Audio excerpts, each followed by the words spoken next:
প্রিয় বন্ধুরা, গত পর্বে আমরা স্বপ্ন দেখার গুরুত্ব নিয়ে কথা বলেছিলাম।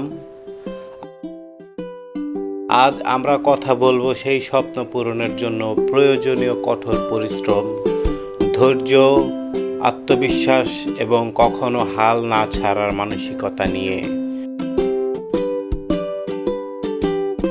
অনেক মানুষ স্বপ্ন দেখে, কিন্তু খুব কম মানুষই সেই স্বপ্নকে বাস্তবে রূপ দিতে পারে।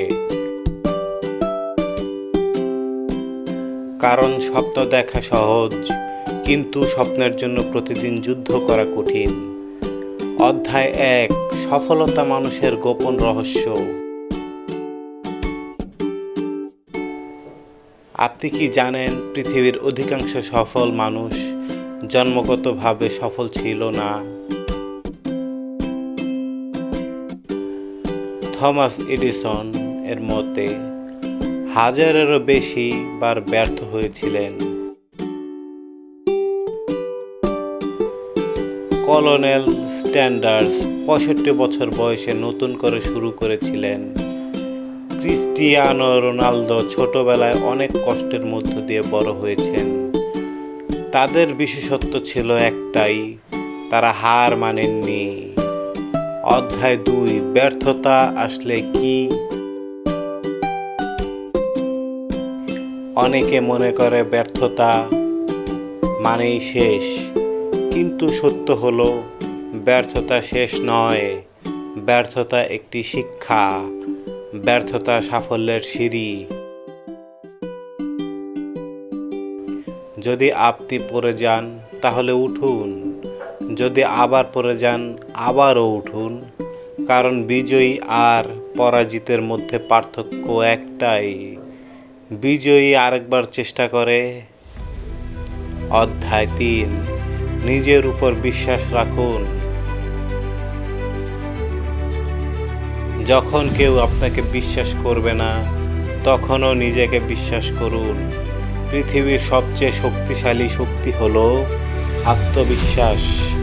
নিজেকে প্রতিদিন বলুন, আমি পারবো, আমি শিখছি, আমি এগিয়ে যাচ্ছি, আমি হাল ছাড়ব না। অধ্যায় ৪, লক্ষ্য ছাড়া জীবন নয়। একটি জাহাজ যদি গন্তব্য না জানে, তবে কোনো বাতাসই তার জন্য অনুকূল নয়। তাই জীবনে একটি লক্ষ্য নির্ধারণ করুন। লক্ষ্য বড় হতে পারে, ছোট হতে পারে, কিন্তু লক্ষ্য থাকতে হবে। আজ একটি কাগজে লিখুন,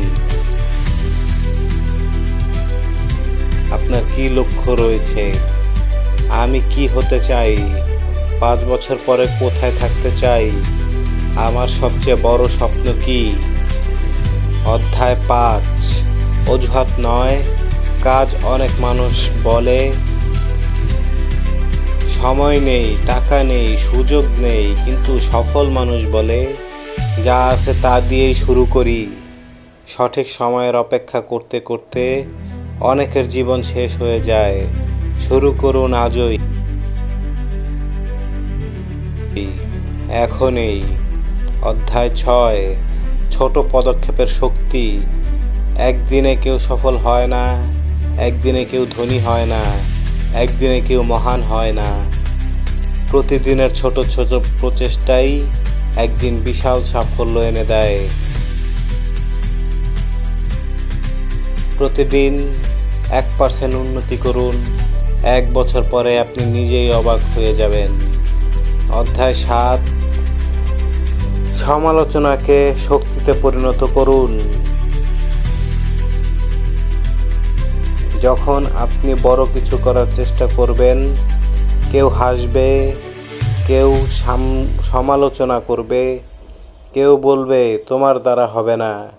তখন মনে রাখবেন, যারা আপনাকে থামাতে চায় তারা সাধারণত আপনার চেয়ে এগিয়ে নয়। তাই সমালোচককে জ্বালানি বানান। অধ্যায় ধৈর্যের শক্তি। একটি বীজ বপনের পর সঙ্গে সঙ্গে ফল পাওয়া যায় না, সময় লাগে, পরিচর্যা লাগে। তেমনি সাফল্যও সময় নিয়ে আসে। আজ পরিশ্রম করলে কাল ফল নাও আসতে পারে, কিন্তু একদিন অবশ্যই আসবে। অধ্যায় নয়, নিজের গল্প নিজেই লিখুন। আপনার অতীত আপনার ভবিষ্যৎ নির্ধারণ করে না। আপনি কোথা থেকে এসেছেন সেটি গুরুত্বপূর্ণ নয়, আপনি কোথায় যেতে চান সেটিই গুরুত্বপূর্ণ। আজ থেকেই নিজের জীবনের নতুন অধ্যায় শুরু করুন। শক্তিশালী সমাপনী। বন্ধুরা, স্বপ্ন দেখুন, বড় স্বপ্ন দেখুন। ব্যর্থ হন, আবারও চেষ্টা করুন, আবার উঠুন, আবার লড়াই করুন।